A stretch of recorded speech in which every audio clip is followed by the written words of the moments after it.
तक कठोर नियम नहीं बनेगा, कठोर सजा नहीं दी जाएगी, फैसला ऑन द स्पॉट नहीं होगा, ये और जितने भी दरिंदे इस घटना में सम्मिलित थे उनको भरे चौक पे खड़ा करके सजाए मौत का ऐलान कीजिए, उनको वहीं पर फांसी पे लटकाइए या गोली से उनको उड़ा दीजिए या तोप के सामने बांधकर उनको उड़ा दीजिए। मैं गारंटी के साथ, दावे के साथ कह सकता हूं कि भविष्य में आपको इस प्रकार की घटनाएं देखने को नहीं मिलेंगी और उन बहन बेटियों को असली इंसाफ तभी मिलेगा। ओम सभी साथियों को नमस्ते, जय श्री राम। आशा करता हूं आप सभी स्वस्थ होंगे, खुश होंगे। आज हम बात करेंगे मणिपुर की उस घटना पर जिसे लेकर पूरे देश में हड़कंप मचा हुआ है, जिसे लेकर पूरे देश में बवाल मचा हुआ है, जिसे लेकर प्रत्येक भारतवासी को शर्मिंदगी महसूस हो रही है। आप सभी को पता है किस प्रकार से मणिपुर में 2 बहन बेटियों को निर्वस्त्र करके घुमाया गया, किस प्रकार से उनकी इज्जत को लूटा गया, किस प्रकार से उन पर अत्याचार किए गए, ये सभी चीजें आपको पता है। ये घटना आज से लगभग 70-75 दिन पहले की है। 70-75 दिन पहले की ये घटना घटित हुई, लेकिन एक वीडियो के द्वारा जब आपके प्रकाश में सभी के सामने आई तो उस पर कार्रवाई हुई, अन्यथा उस पर अब तक कोई भी कार्रवाई नहीं हुई थी। इस घटना को लेकर सभी अब अपनी प्रतिक्रियाएं व्यक्त कर रहे हैं। मैंने बहुत सारी वीडियोस देखी, बहुत सारे डिबेट देखे, लेकिन बड़े आश्चर्य के साथ मुझे ये कहना पड़ रहा है कि इस चीज को लेकर भी, ऐसी घटना को लेकर भी हमारे देश में राजनीति हो रही है। ऐसी घटना को लेकर भी लोग अपनी टीआरपी बढ़ाने के चक्कर में हैं।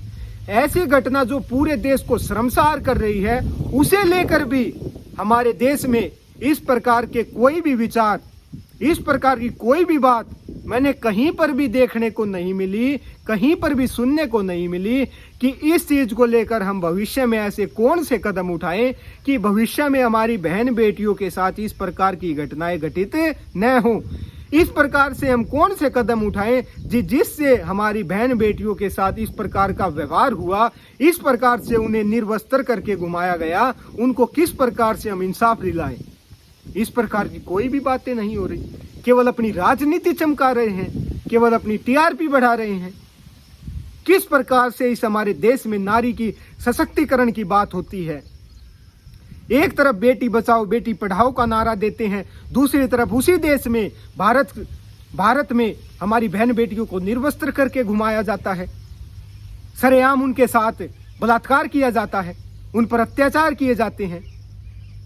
तो किस प्रकार से आप नारी सशक्तिकरण की बात करते हो? कोई ये बात नहीं करता कि किस प्रकार से इस प्रकार की घटनाओं को रोका जाए। हमारे प्रधानमंत्री जी आकर कहते हैं कि मेरे उस घटना को लेकर मेरे हृदय में बहुत पीड़ा है, मेरे अंदर बहुत क्रोध है, मैं उस घटना की निंदा करता हूं। देश के हर एक कोने में बैठकर व्यक्ति ये कह सकता है कि मैं उस घटना की निंदा करता हूं, लेकिन मैं पूछना चाहता हूं, क्या निंदा करने से, क्या आपके अंदर क्रोध होने से उस प्रकार की जो घटना घटित हुई, उसमें जो बहनों को इतने अत्याचार सहने पड़े, उनको इंसाफ मिल जाएगा? क्या आप भी निंदा करने से उनकी जो इज्जत को धब्बा लगा है वो धब्बा हट जाएगा? मैं पूछना चाहता हूं कि क्या इस प्रकार की घटना आपकी निंदा करने से भविष्य में घटित नहीं होंगी? उस प्रकार की जो घटना घटित होती है उसके पीछे क्या कारण है? उसके पीछे जो हमारे देश की जो कानून व्यवस्था है, जो संविधान की व्यवस्था है, मुख्य रूप से ये 2-3 चीजें ही उसके पीछे हैं। क्योंकि हमारे देश की कानून व्यवस्था ऐसी है, हमारे देश का संविधान ही ऐसा है कि वो इस प्रकार की घटनाओं को रोकने में असमर्थ है। किसी भी देश को चलाने के लिए संविधान की आवश्यकता होती है, इस बात को आप मानते होंगे, लेकिन फिर वो संविधान किस काम का जो हमारी बहन बेटियों की इज्जत ही नहीं बचा सके, जो उनकी इज्जत को ही नहीं बचा सका, वो संविधान किस काम का?